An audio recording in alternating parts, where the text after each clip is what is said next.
Okay. Alpha Pishu no saying low, even though the guy's paid back. We've been talking about the 5 damages, even though he's paid back the 5 damages.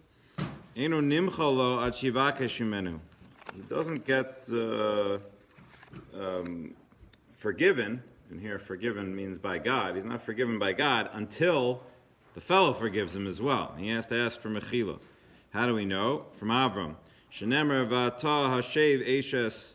So it says now you have to go back and return the wife of this man, meaning Avimelech was told that he had to go back and return Avram, and he has to ask Avram to be mochel. He says, V'yispal, but he should go and return him and then ask him to pray for you.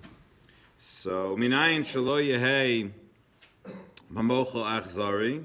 How do you know that the one who's now is being asked for forgiveness shouldn't be wicked, shouldn't be tough and say, no, I'm not forgiving you? Shenemar ve'yispal Avram Elohim ve'yirpa Elohim es Avimelech. Like it says in the pasuk that Avram prayed to God, and God healed Avimelech. The Gemara goes on to explain basically that the fact that Avram, how do you know? Maybe Avram's just acting with Dimishur Sadim. Maybe Avram's just acting, it's Avram, so he's a tzaddik, whatever. But we don't have to act that way.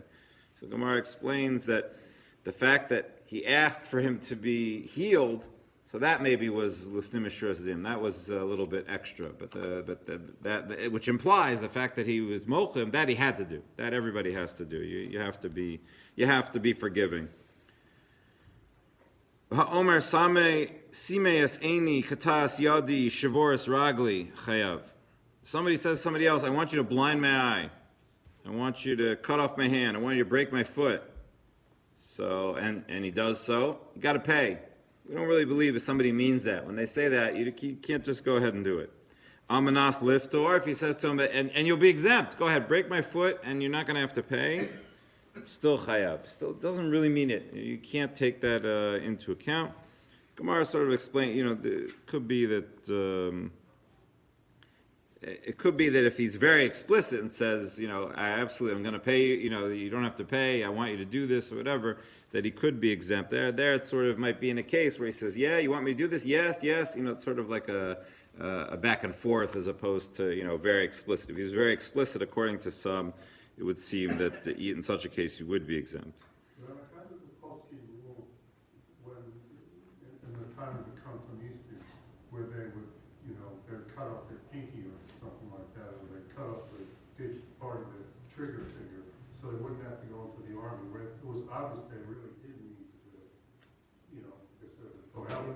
I don't think there had to be a ruling there, but I'm sure that, I don't think anybody went to go collect payment for doing such a thing. But I'm sure there it's an umdun. It's obvious. Everybody knows why you're doing it. It's a tikkun. It's not a nezek. Everybody knows why you're doing it. Trying to save a life. It's not a geruta. Yeah. Now, what if he says karas ksusi shavoras kadi? Go ahead, rip my clothing or break my pitcher. Chayav, you have to pay for that too. We don't really believe that the guy means it. However, if he says amanas liftor, he says then you'll be exempt. You don't have to. So then patur, then he's exempt. If somebody's, when it comes to their body, nobody really wants them to hurt them. When it comes to their stuff, people can be mochel on stuff, so they have reason for doing them. So, now, what if he says, I want you to do that not to me, to some other guy. Go do it to some other guy. Amanas liftor, and not only that, you'll be exempt. I'll pay for it. I'll take care of it.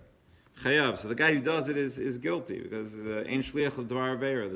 We don't have an agent you can't take over a sin. Bein begufo, bein b'mamono. Whether it was to say go hurt that guy or whether he says go break that guy's stuff, the guy who does it is chayav. Now the Rambam says the guy who told him to do so is a rasha, and then he shares in the sin, but he doesn't share in the payment.